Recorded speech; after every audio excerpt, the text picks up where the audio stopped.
Presiden Prabowo tak kunjung menetapkan banjir dan tanah longsor di Sumatera sebagai bencana nasional. Pemerintah mengabaikan peringatan dini BMKG. Saya Anton Septian dan inilah editorial Tempo.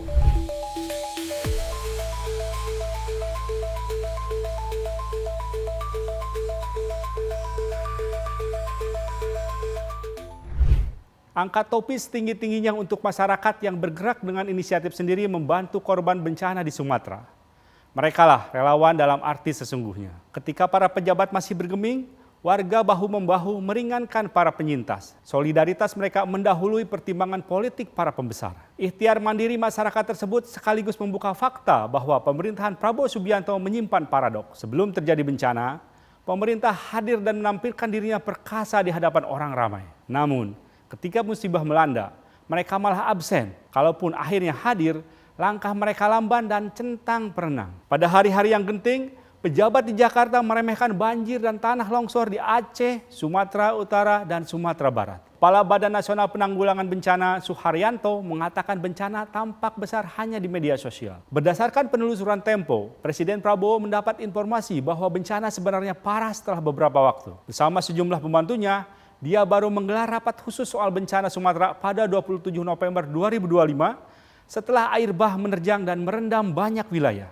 Jika pemerintah memang peduli, sejak jauh hari mereka semestinya sudah bersiap. Peringatan bahwa hujan lebat akan mengguyur sebagian wilayah Sumatera telah disampaikan BMKG pada awal November kepada pemerintah daerah dan istana. Namun, pemerintah tak serius menanggapi peringatan dini itu. Walhasil mereka tergagap-gagap menangani bencana. Akibatnya, masyarakat di daerah yang dilanda banjir dan tanah longsor menderita lebih lama.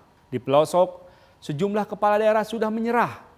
Akses jalan dan komunikasi terputus, listrik mati, dan persediaan pangan menipis. Sementara itu, rumah dan banyak bangunan lain tak bisa ditinggali karena terendam air atau rusak karena diterjang banjir yang membawa gelondong kayu. Di Aceh, bahkan 4 kampung hilang begitu saja. Di sejumlah tempat terjadi penjarahan. Menurut data terakhir, lebih dari 800 orang tewas dan hilang, sementara ratusan ribu lainnya mengungsi. Fakta-fakta itu masih belum bisa mengetuk nurani pemerintah untuk bergerak lebih cepat. Para pejabat malah berdebat tentang hal-hal yang tak perlu dan berlomba-lomba melakukan pencitraan pada saat korban bencana menanti uluran tangan. Alasan bahwa pemerintah tak ingin terlihat lemah jika bantuan dari luar negeri masuk, sungguh menggelikan sekaligus memprihatinkan. Tanpa bantuan asing pun, pemerintah sudah tampak lemah. Keengganan pemerintah tersebut malah menimbulkan wasangka. Pemerintah enggan negara lain membantu karena akan seperti menepuk air di dulang terpercik muka sendiri.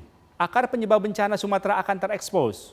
Rusaknya alam karena deforestasi dan siapa saja yang diuntungkan dari bisnis ekstraktif di daerah hulu banjir akan terungkap. Sudah bukan rahasia lagi bahwa banyak perusahaan sawit, kayu ataupun tambang yang beroperasi di sana terhubung dengan elit di Jakarta. Kekeliruan sesungguhnya sudah dibuat pemerintah jauh sebelum BMKG memberikan peringatan dini. Pemerintahan Prabowo misalnya memangkas dana transfer ke daerah yang menyebabkan daerah tak punya anggaran darurat yang memadai jika terjadi apa-apa. Akibatnya seperti terjadi sekarang.